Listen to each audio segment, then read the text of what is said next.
የምታገኙትን 10 ጠቀሜታዎችን ልንገራችሁ። አንደኛ፣ ስኳር ድንች ከፍተኛ የተመጣጠነ ምግብን ያቀርባል። ስኳር ድንች ትልቅ የፋይበር፣ የቫይታሚኖች እናም የማዕድናት ምንጭ ነው።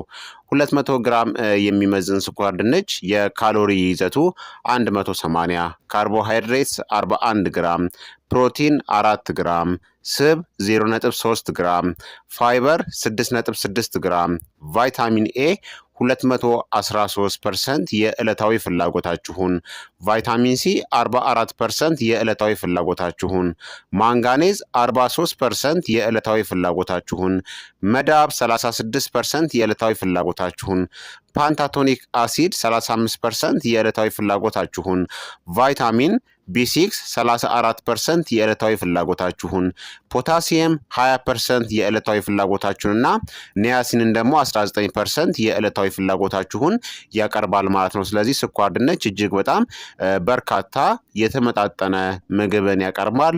በበርካታ ቫይታሚኖችና ማዕድናት የበለጸገ ነው። ሁለተኛ ደግሞ የልብ ድካም ተጋላጭነትን ይቀንሳል።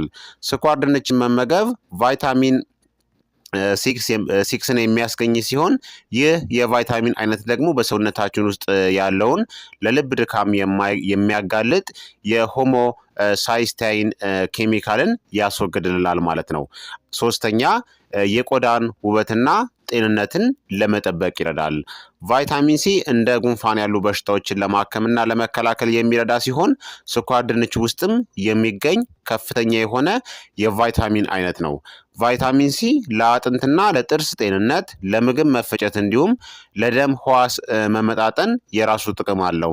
ከዚህም ባሻገር የቆዳን ውበትና ጤንነትን የሚጠብቅ ሲሆን ሰውነታችን ከካንሰር ጋር ለተያያዘ የበሽታ ስጋት እንዳይጋለጥ ያደርጋል። በመሆኑም በውስጡ ቫይታሚን ሲ የያዘውን ስኳር ድንች መመገብ ፋይዳው እጅግ በጣም የጎላና ከፍተኛ ጥቅም ይሰጠናል። አራተኛ የአጥንት ጤንነትን ይጠብቃል። በስኳር ድንች ውስጥ የምናገኘው ቫይታሚን ዲ ለሰውነታችን የበሽታ መከላከል አቅምና ለአጠቃላይ ጤንነታችን ያለው ፋይዳ በጣም ከፍተኛ ነው። ከቫይታሚን ዲ የሚገኙት ንጥረ ነገሮች በዋናነት ምንጫቸው የፀሐይ ብርሃን ነው ማለት ነው። ቫይታሚን ዲ ኃይልን፣ መነቃቃትን፣ የአጥንትን፣ የቆዳና የጥርስ ጥንካሬን ይሰጣል። በመሆኑም ከፀሐይ ብርሃን በተጨማሪ ከስኳር ድንች የሚገኘው ቫይታሚን ለሰውነታችን ጤና በጣም ወሳኝነት አለው። አምስተኛ በሽታ የመከላከል አቅምን ያሳድጋል። ስኳር ድንች በውስጡ የአይረን ንጥረ ነገርን የያዘ መሆኑ ለሰውነታችን የበሽታ መከላከል አቅም ከፍ ማለት ጥቅም እንዲኖረው ይረዳል።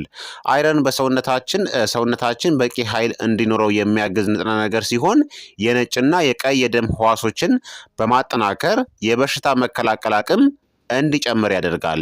ስድስተኛ ጭንቀትን ለማስወገድ ይረዳል። ስኳር ድንች በውስጡ የማግኔዥየም ንጥረ ነገር ክምችት ያለው በመሆኑ አእምሮን በማነቃቃት ድብርትን ለመቀነስ ከፍተኛ ጥቅም አለው። ከዚህም በተጨማሪ ማግኔዥየም ለደም ቅዳ፣ ለልብ፣ ለጡንቻ እናም ለነርቭ ተግባራት መፋጠን ቀላል የማይባል ጠቀሜታን ይሰጣል። ሰባተኛ የልብ ምትን ለመቆጣጠር ይረዳል። ፖታሲየም የተሰኘው ንጥረ ነገር የልብ ምትንና የነርቭ መልእክቶችን ለመቆጣጠር ይረዳል። የጡንቻ መሸማቀቅ እንዳያጋጥም፣ የኩላሊትን እንቅስቃሴ የተስተካከለ እንዲሆን እና የሰውነት እብጠትን በመቀነስ ረገድ ጉልህ ፋይዳ አለው ማለት ነው። በእነዚህ ሁላ ተግባሮቹ ስኳር ድንች ይጠቅመናል። ስምንተኛ በደም ውስጥ የሚገኘውን የስኳር መጠን እንዲጨምር አያደርግም።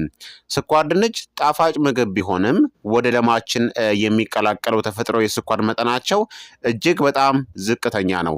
ይህ ለውፍረትም ሆነ ላልተፈለገ ክብደት የሚዳርግ የስኳር መጠን በደማችን ውስጥ ጭማሪ ሳይከሰት የሰውነት ኃይላችን እንዲስተካከል ያደርጋል። የደምን የስኳር መጠን አይጨምርብንም። ዘጠነኛ እርጅናንና የካንሰር ህመምን ለመቋቋም ይጠቅማል። ስኳር ድንች ውስጣቸው በብርቱካናማ ቀለም የበለጸገ መሆኑ ከፍተኛ የካሮቲኖይዶች መገኘትን ማሳያ ነው። እነዚህ ካሮቲኖይዶች ደግሞ ሰውነታችን ቫይታሚን ኤ እንዲያገኝ የሚያደርጉ ናቸው። ካሮቲኖይዶች እይታን የተስተካከለ እንዲሆን፣ የበሽታ መከላከል አቅማችን ከፍ እንዲል፣ እንዲሁም የካንሰር ህመም ተጋላጭነትንናም እርጅናን ለመቀነስ በጣም ጠቃሚ ናቸው። 10ኛ ስኳር ድንች ለአመጋገብና ለአበሳሰል በጣም አመቺ ነው። በበርካታ መልኩ ስኳር ድንችን ተጠቅመን መጠቀም እንችላለን ማለት ነው። ስኳር ድንች በማንኛውም መንገድ አብስለን መመገብ እንችላለን።